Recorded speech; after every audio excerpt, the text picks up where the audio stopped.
I'm Greg Wheatley, and my guest today on Inside Wheaton is Dr. Amy Black. Dr. Black is Associate Professor of Political Science at Wheaton College, author of a number of things, a couple of her latest books, Honoring God in Red or Blue, Approaching Politics with Humility, Grace, and Reason. Also has co-edited the book Religion and Politics, Classic and Contemporary Perspectives, and has been here before with us. Amy, it's great to have you back. Great to be back. And here to talk about midterm elections. Kind of hard Always to believe fun. we're there, isn't it? It is hard to believe. It seems like you turn around and there's another election. Yeah. And that is one thing I think a lot of people probably don't realize is that we have more frequent elections than pretty much any other democratic country, and we elect by far more people, over 500,000 different people in elected offices around the country. Wow, is that right? Yes, That's because half if you a start, million people. if you start going all the way down, all the way to the, I'm not so sure that local dog catcher that we always hear about is actually elected anymore, but city councils, mayors, all the way up to the president.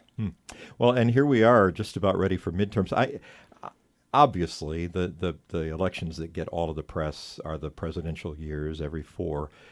These halfway, I think some years they seem more important than others. Sure. What's your sense of 2014? It's definitely an interesting election. Of course, I think they're all absolutely fascinating. That's why you do what you do. That's why I do what I do. As you point out, midterm elections are definitely a lower interest and also lower voter turnout. So where we might have, let's say, 50% of voters or a little bit more showing up for a presidential election, we political scientists are excited if we can get in somewhere in the mid to high 30% for a midterm election. So there's a significant drop off. But I think what makes 2014 particularly interesting is, of course, it's also pointing us to 2016. And since we have a second-term president who is therefore constitutionally term limited, we know that we have an open seat for the presidency. And so Republicans and Democrats alike are looking to this election to sort of test the waters for what the voters think going into that next election and to sort of think about what their prospects might be. And of course, you're always looking at makeup of Congress. Absolutely. And some years that's more at stake than others. What about that this year? Yeah, this year there isn't a lot of expectation, particularly with the House. The House looks pretty firmly in Republican hands. There's definitely a chance for Democrats to pick up a few seats here or there, but the Republican majority is large enough that barring something unforeseen, I think we will see that the Republicans continue to have a majority in the House. Obviously, some things happen that are kind of cataclysmic, but I'm not expecting any change there. The Senate's a little more interesting. The Democrats have a narrow majority right now in the Senate.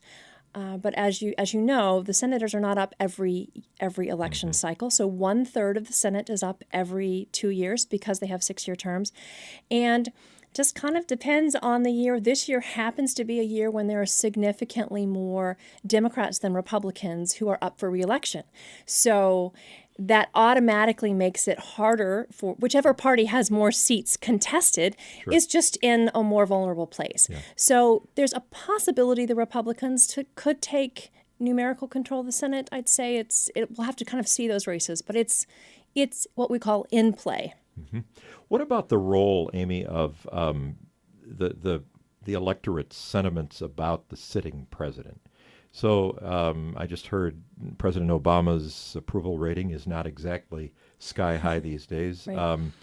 What role does that play as people think about electing congressmen and women? Sure. It always plays a role because there's that party piece, and the more popular the president, obviously the better the prospects for the others in his party, regardless of who the president is. However, it's not like it's a one-to-one relationship. If the president's approval rating is 42%, and then 42% of the vote is going to go to Democrats or that kind of thing. It just sort of gives a sense of, is the prevailing mood more in favor of Republicans or Democrats? I think counterbalancing that, however, is the fact that congressional approval ratings are so low. Someone who studies Congress, I would call them abysmal because they're usually in the low teens at this point. Wow. And with the Republicans in control of the House, obviously the Democrats are in control of the Senate, but most people, it seems like when they're looking at Congress right now, are thinking of the Republican-controlled House and are very unhappy with them.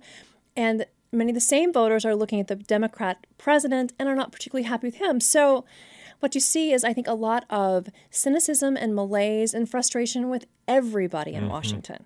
Yeah, and let me follow up with that and say, so you Sure. have low teens for congressional approval? That's Like kind of where we 10, are. 11, 12. What's driving that? I mean, when people look at their representatives in Washington, what's causing them to say, I'm really annoyed with you? Well, that's an interesting question. I'm going to have to rephrase it for you because we do have a very strange effect and one that's fairly long lasting. When voters look at their individual representative, they're much more likely to like him or her. But when they look at Congress as an institution, they really dislike the institution. So that's what that percentage is measuring, not necessarily. It's approval rating of Congress. Yeah, and then when we ask people about approval rating of their representatives, a little bit of a problem there because not everyone even knows the name of their representative, which reminds us we have a lot of education to do. But there's definitely strong sentiment against, I think, a sense of what are they doing in Washington? No one seems to be doing much. What they are doing, I don't like. So there's a lot of disgruntlement about Congress as an institution. But there's still overall favorable views of individual members. And part of this, too, the way that we work congressional districts, sort of constitutionally, they have to be done by population. So we use this famous term gerrymandering, where you politically design these districts. What that means is that most of the 435 members of the House, for example, most of those seats are really safe seats.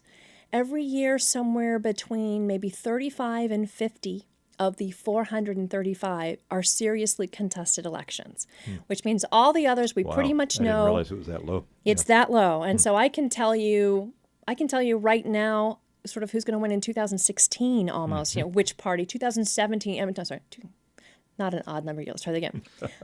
I can tell you right now who's going to win in 2016, 2018, 2020. Can't tell you as much about 2022 because we'll do redistricting then, and then we'll have to start all over. But yeah, so there aren't as many seats that are contested. The ones that are contested become such centers of political attention, and that's why we see a lot of outside money too. So right here where I live, for example, in my district, this seat is pretty safe. There won't be a lot going on in this particular district, but in districts just next to us, there's some pretty significant races. So if someone has thousands of dollars to spend, wants to donate to candidates, maybe you give a little bit to your local congressman or congresswoman, but then you send money to someone in the next district or in the next state. And so we end up having people getting millions of dollars sometimes from people who will never have a chance to vote for them. Interesting. Speaking of finances, we should talk a little bit about campaign finance. Sure. And some of the new things that are in play there for this year. How is that going to affect everything?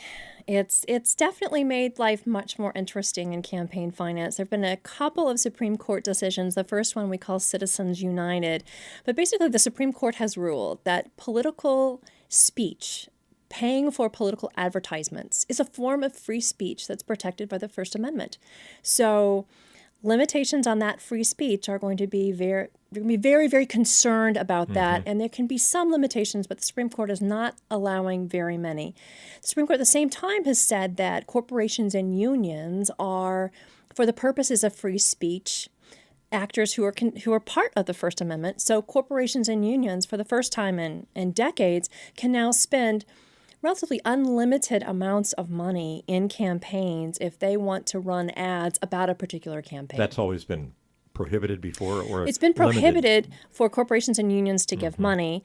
They've had opportunities through things called political action committees to give limited funds, but now it's unlimited and it can be direct. Now they can't give.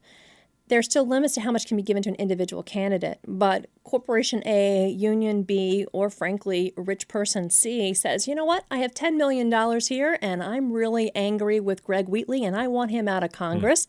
Then they can spend all of that money directly on advertisements saying, get rid of Greg Wheatley, we can't stand him, or vote for Amy Black, who's running against Greg Wheatley because she's so much better. But you, as the candidate, would have no opportunity to have any say in that. And even the person who might be helped by those ads doesn't have any say in those ads. People didn't know we were going to announce our running against. There you go. So what do you make of that, Amy? I mean, is that good for our democracy? I find it troubling. I understand that I think free speech is very important and that we need to take those rights seriously. And I see on the one hand that political communication is definitely a form of speech. But it does seem to me that there are some compelling state interests in limiting. And that's with we have these freedoms, but if there's a compelling state interest, if there's a reason for government to forbid something, I can't run into a crowded movie theater and scream fire just for fun because there's a safety reason.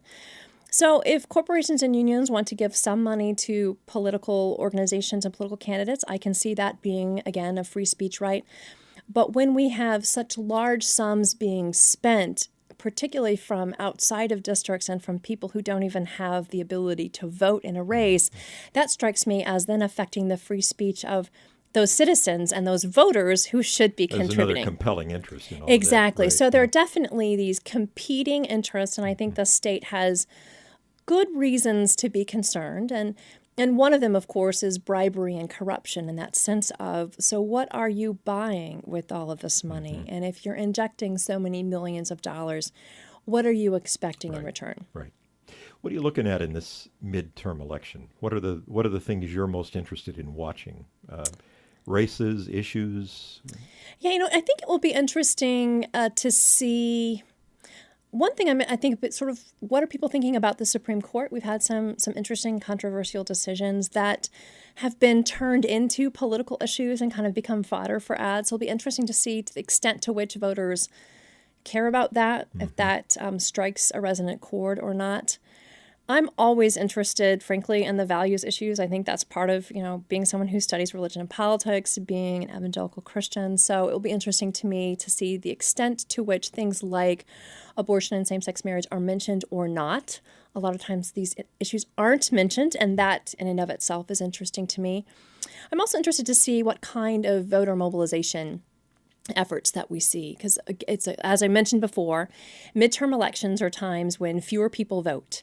And if you're looking at, let's say, a 35% turnout, if you are able to come up with ways to move that to 39% turnout, and particularly of your party's voters, that's significant. It's absolutely, it can fundamentally alter an election. And so we're seeing a lot of new techniques, particularly with social media, and a lot of opportunities to try to activate and energize voters in new ways. Right. So I'll be interested in sort of the different technologies used and the success or failure of those different efforts. Let's talk about an area that you and I have talked about when you've been here before, and I know it's really close to your heart, and that is civility, how we discourse about all of this. It just seems like every day that goes by, this nation becomes more polarized. Yes. It seems to me that we're getting in our corners on a lot of issues. And I just talked to someone earlier today, and they said, be sure you ask Amy Black. When was the last time in our country when we really felt that we could come together and dialogue? That's an interesting disagreeing, question. But walking away respectfully. Right. Where did that go? Right. Where did they go? Well, one thing is to be careful to mention that it's not as if everything has always been perfect until recently. Yeah. We have Alexander Hamilton killed in a duel. I guess that's pretty extreme. Shot with a pistol. Now, it wasn't the duel itself was not necessarily over politics, but there were political rivalries involved. We've had shots fired in Congress between members. I mean, we've had some pretty crazy things happen.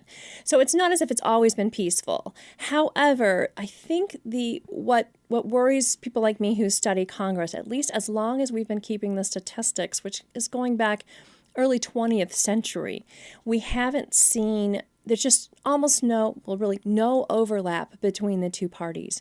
So Republicans are all the most conservative people in each chamber, and Democrats are all the most liberal people in each chamber. And it used to be that there were liberal Republicans who were more liberal than some conservative Democrats, that kind of thing. We just don't see that anymore. And that started kind of changing, I'd say, in the mid-90s, and by the early 2000s was becoming solidified. So that's one piece. But then there's this other piece, which is that we, the individual voters, are also kind of sorting into these spaces. And there's a lot of interesting new research that's showing it's happening geographically as well, that there are lots of choices that we make, so that conservatives live in certain neighborhoods and liberals live in certain neighborhoods, and they go to different churches, and they are in different schools, and all of a sudden, Therefore, you're not really talking to each other. Right. And so, yeah, it's as if we just don't know very many people who have different views than we have. Interesting. So it's hard to have civil conversation if you're not having civil conversation at the park bench while your two children are playing in the playground. It's really hard to have it over politics. Exactly. Yeah, that's a really good way to put that. So let me take you to one of the subsets of that, and Sure. because it's of interest to us and to our listeners, and that is the Christian community. Studies done on that you're aware of? What are your thoughts about how the Christian subset fits into that? And polarization Yeah. there. Yes, that's a great question, and one that we do look at quite a bit. We try to understand different, either different denominations or different religious groups. To some extent, a lot of the numbers might be as you expect. White evangelicals are more conservative and tend to be more Republican. Usually something about 3/4 of white evangelicals are Republican. Mainline Protestants, white Protestants, are more divided, fairly evenly divided. Catholics, which used to be more of a Democratic group, have become fairly evenly divided as well. But then, as you know, as I said, white evangelicals and white mainline Protestants, I said that intentionally because what we find is that African Americans vote very differently than whites. We know that nationally, but when you look at the religious numbers, you'll see that Black Protestants, although would look very much like evangelicals on theological questions about how often you pray, questions about church attendance, the view of the Bible. You sort of tick down all of these lists, not just practice, but core beliefs. You'll find they look very similar and what we would call sort of theologically conservative. But African American voters are much more likely to vote Democratic, and same with religious African Americans. 95% of the time they're going to vote Democratic, where their theological counterparts in the white churches are going to be like 75% Republican. So I think it reminds us that we can hold the same very fundamental core beliefs about Jesus and about theology, about who God is, how he works in the world. And then when we try to translate it into politics, we can go in completely different directions, both spurred on by our faith. Is there any sense in that, Amy, that there's a call for the Christian church to somehow come together, not to necessarily iron out our political differences, but to say, we of all people ought to be able to say there's something that supersedes all of this. Absolutely. Can we talk? Maybe we might be models for the rest of Absolutely, our and I think it culture. is such a great opportunity because we see what's going on in Washington, and it's an impasse. It's a shouting match, hurling insults. There really isn't an opportunity to come together and talk about much of anything more over politics. So I think we have such an opportunity in the church, and I think we're beginning to see some movements. I'm seeing a lot of really interesting sort of ecumenical movements that are trying to get Catholics and Protestants talking in ways that 20 years ago we probably couldn't have imagined, that I think have brought wonderful fruit. It's not that the Protestants become Catholic and the Catholics become Protestant, but that they learned from one another as brothers and sisters in Christ. They may end those conversations still having fundamental differences in certain pieces, but also they leave those conversations recognizing their unity in Christ and that bond is so much more important. And having sat long enough to ask questions of each other, that's what I feel like is missing. Yes. Sometimes we go to another person assuming we know what they believe instead of saying, you tell me what you believe. Yes, and that's another thing. One of the things I've been doing this summer, some very early, we call research spade work for a future book project, but I've been reading a lot of psychology and biology. There's even a kind of a biopolitics that a group at University of Nebraska are involved in, sort of looking at in neurology, how do our brains work? And it looks like there's some pretty interesting things that in some ways we might even be hardwired toward either conservatism or liberalism. Interesting. That there may be ways in which just our bodies work that we don't understand.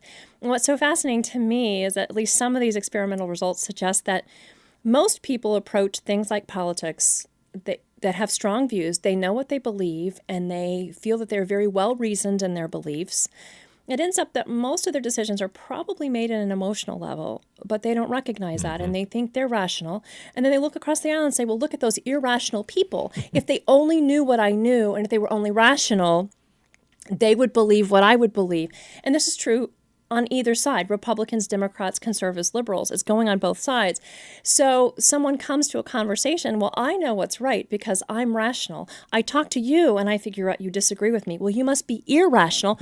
All of a sudden, there's not an opportunity to have real conversation. Right. And then you've entered the impasse. Exactly. Yeah. So I think what we need to do is be willing to listen a lot more and probably ask fewer questions. Mm-hmm. So instead of question 1, question 2, question 3, question 4, say, so Greg, please tell me about what do you think about President Obama? What are your views about this recent Supreme Court decision? And then you tell me, and maybe I follow up and say, well, explain to me how you came to that, or if we know we're fellow believers, tell me how your faith influences that view. Mm-hmm. Not, well, how can you believe that if you're a Christian? Exactly. Totally different tone. Yeah. It doesn't mean that we're going to end that conversation agreeing, but I can leave that conversation saying, wow, that was an interesting perspective. Most of my friends don't share that view because, again, I live in this little geographic area. Mm-hmm. And, wow, that's okay. And I know who he is, and I trust him and respect him, and we disagree on this. That helps me understand that those others go from being sort of these monsters to real people who have thought through their decisions. And pretty soon you hear that other people have thought through these things too. And maybe we all are, as the psychologists want to claim, doing this on emotionally based responses. That wouldn't actually surprise me all that much. But the point is, we learn from one another and we learn to respect one another as people, even with our differences. You've built bridges instead of walls. Exactly, because the walls don't help. The bridges keep the relationship the same.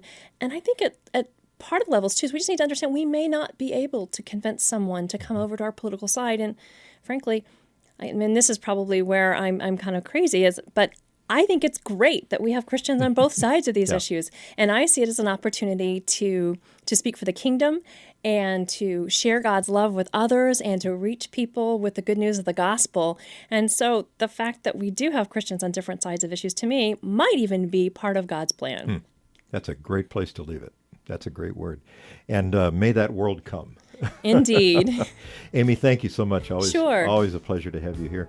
Dr. Amy Black is Associate Professor of Political Science at Wheaton College. And again, her book, very germane to this issue, is called Honoring God in Red or Blue, Approaching Politics with Humility, Grace, and Reason. For Inside Wheaton, I'm Greg Wheatley.